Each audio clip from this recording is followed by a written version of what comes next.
సాంస్కృతిక హాసన చేస్తున్నాం అంటే ఒక నటుడిని పిలుస్తారు కదా, నటుడిని మాత్రం కాదు, వాళ్ళ ఆందోళనలు వాళ్ళ ప్రతిరోధులు వాళ్ళకి ఎంతో అండగా ఉంటారు. చాలా సంతోషం ఇలా కలుస్తున్నందుకు, ఈ వేదికలో చీఫ్ గెస్ట్ గా వచ్చినందుకు. అది నాకు మీరు ఇచ్చిన గౌరవం. ఇంకా ఇక్కడ ప్రతి ఒక్కరి గురించి మీకు తెలుసు, రెగ్యులర్ గా కలుస్తుంటారు. ఏ పార్టీకి సంబంధించిన వాళ్ళు కాదు. చెమట చుక్కకి ఓటమి లేదు అంటారు. కానీ ఈరోజు చెమట చుక్కకి ఓటమి అవుతుంది కదా. దానికోసం ఇలాంటి సిఐటి లాంటి సంస్థలు, ట్రేడ్ యూనియన్స్ ఎప్పుడైతే జనపరంగా ఇంకేంటంటే మేము మీడియా అనుకున్నట్టే సినిమా ఇండస్ట్రీలో కూడా అందరూ అమ్ముకున్నారు. అండ్ చాలా సినిమా దాని మాధ్యమం నుంచి అయ్యే ప్రేరణ ఆర్ ఇన్ఫ్లుయెన్స్ ఈ రాజకీయ పార్టీకి బాగా తెలుసు. So they invest lot of money into it. దీన్ని చాలా 4 సంవత్సరాల ముందే చెప్పాను.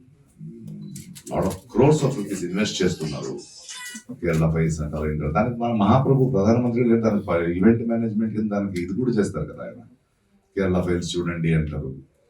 ఆయనకి సినిమాలు అమ్మేవాడు ఒకడు ఉంటాడు, కొనుక్కునేవాడు ఒకడు ఉంటాడు.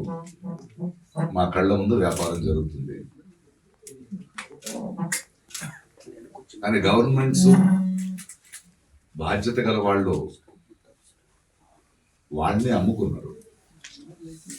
వాళ్ళు చేసేది ఇదే కదా, ఆల్రెడీ అమ్ముడుపోయారు. ప్రైవేటైజేషన్ చేస్తూ కార్మికుల, రైతుల, ప్రజల దెబ్బ నిదానంగా కొడుతూ చేస్తున్నారు. ఇది మా కంటి ముందు కనిపిస్తోంది. దానికోసమే పోరాటాలు జరుగుతున్నాయి. ఆఖరికి ఒక కార్మికుడు బాగుండాలి కదా, సమాజం బాగుండాలి. మా కళ్ళ ముందే ప్రైవేట్గా రీసెంట్ గా ఎయిర్పోర్ట్ ఫియాస్కో చూడండి. మీరు దాదాపు ఒక 10 సంవత్సరాల కింద చూస్తే ఇద్దరే పెద్దోళ్ళు అయ్యారు. అంటే మొనోపొలి, డ్యూఓపొలి అంటాం. ఇప్పుడు వాళ్ళు డిసైడ్ చేస్తారు. ఈ రాజకీయ నాయకులు, ఈ సర్కారాల గవర్నమెంట్స్ ఏమున్నాయో కార్పొరేటైజేషన్స్ కి అమ్ముడుపోతారు. ఆ తర్వాత వాళ్ళు వెళ్తారు. కార్మికులు ఎక్కడుంటారు అక్కడ, రైతులు ఎక్కడుంటారు అక్కడ. ఇది మా కళ్ళ ముందు జరుగుతుంది. ఇదొక అరణ్య రోధనమే. కోర్టులు, కేసులు అంటారు, తెలియదా టైం అవుతుంది అంటే ఓపికని పరీక్షిస్తున్నారు. ప్రజల, కార్మికుల ఓపికను పరీక్షిస్తూ ఉంటారు. మనం మీడియా అయిన మీరు, మనలాంటి వాళ్ళు కంటిన్యూస్ గా పోరాడమే దీనికి ఒక ఆన్సర్. రాజకీయం ఎవరు చేయాలి అని చెప్పా ప్రజలు. నేను రాజకీయం చేస్తున్నా. ఓకే, అక్కడ కాదు, జనాల మధ్య నుంచొని ఇలా చేయాల్సింది మనం అంటున్నాం కదా. వాళ్ళు ఎవరండి? వాళ్ళ సెక్యూరిటీ, వాళ్ళ భోజనం, వాళ్ళ కారు, వాళ్ళ ఆఫీసెస్ మా డబ్బు. అగ్గి పెట్టి మ్యాచ్ బాక్స్ తీసుకున్న ట్యాక్స్ కట్టి దేశం నడుపుతున్నాం. మన డబ్బు చూసుకోండి నేను చెప్తున్నాను.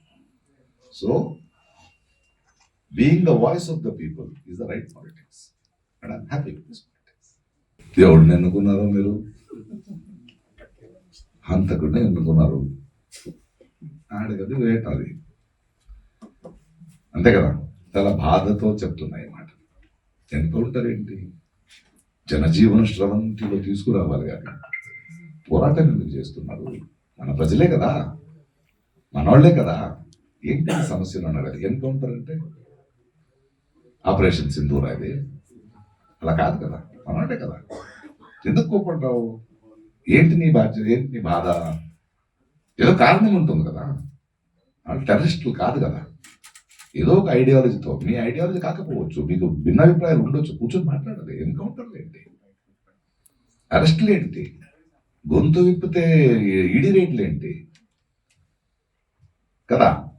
అన్యాయం జరుగుతోంది. సింపుల్, బాధతో చెప్తుంది. ఒక సంస్థ అది, ఆడవాళ్ళని గౌరవించే సంస్థ. ఒక లేడీ మెంబర్ ఉన్నారా ఎవరైనా? అదొక సంస్థ. దాని గురించి మనం మాట్లాడాలి. మనకి కొందరు పిల్లలు ఎంత పెరిగినా బుద్ధి రాదు చూడు, అలాగే 100 అయినా బుద్ధి రాలేదు అడిగి. Local to global news at your finger tips. మీ చేతిలో ఒక ఆయుధం. Download Raw TV app. మీ media legend Ravi Prakash is back.